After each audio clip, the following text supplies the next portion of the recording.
പൂരത്തിൻ്റെ അനുഭവം ആ ജനങ്ങളുടെ ഇടയിൽ നിൽക്കുമ്പോൾ അവരിലെ ആവേശം മുഴുവൻ നമ്മളിലേക്കും കൂടി ഒരു സന്നിവേശിക്കുന്ന ഒരു ഫീലാണ് നമുക്ക് കിട്ടാറ്.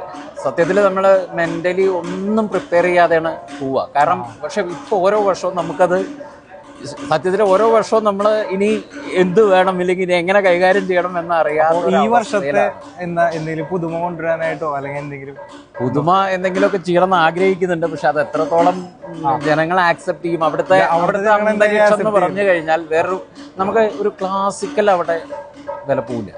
കാരണം അതിൻ്റെ ഒരു അവസ്ഥ എന്ന് പറഞ്ഞു കഴിഞ്ഞാൽ അവിടുത്തെ ഒരു ആസ്വാദനത്തിൻ്റെ ഒരു അവസാന തലത്തിൽ നിൽക്കുന്ന ഒരു മാനസികാവസ്ഥയിലാണ് അവിടുത്തെ ജനങ്ങൾ മുഴുവൻ. അപ്പം അതിൻ്റെ ഏറ്റവും പീക്ക്, അതിൻ്റെ ഏറ്റവും മോസ്റ്റ് ആയിട്ടുള്ള ഒരു അവസ്ഥ അവർക്ക് കൊടുക്കുമ്പോഴാണ് സത്യത്തിൽ അവർ എല്ലാം മറന്ന് ആ ഒരു അവസ്ഥയിലേക്ക് എത്തുന്നത്. അതിങ്ങനെ ആ ഒരു ലെവലിൽ നമ്മളിങ്ങനെ പോവും. അപ്പോഴത്തെ സത്യത്തിൽ ഞാൻ പറഞ്ഞില്ല, ഇപ്പോഴും ഞാൻ പറയുന്നത് എന്താ വെച്ചാൽ ഞാനല്ല, ആ മേളം കൊണ്ടുപോകുന്ന മുഴുവൻ അവിടെ ദേവിയാണ്, അമ്മയാണ്. ആ അമ്മ നമ്മളെ കൊണ്ട് ചെയ്യിച്ചു എന്നും ഞാൻ പറയുള്ളൂ.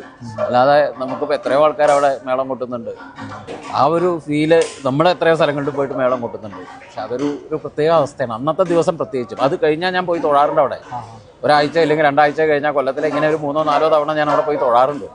പക്ഷെ അന്നത്തെ ഒന്നും അവസ്ഥയല്ല പൂരം ദിവസം.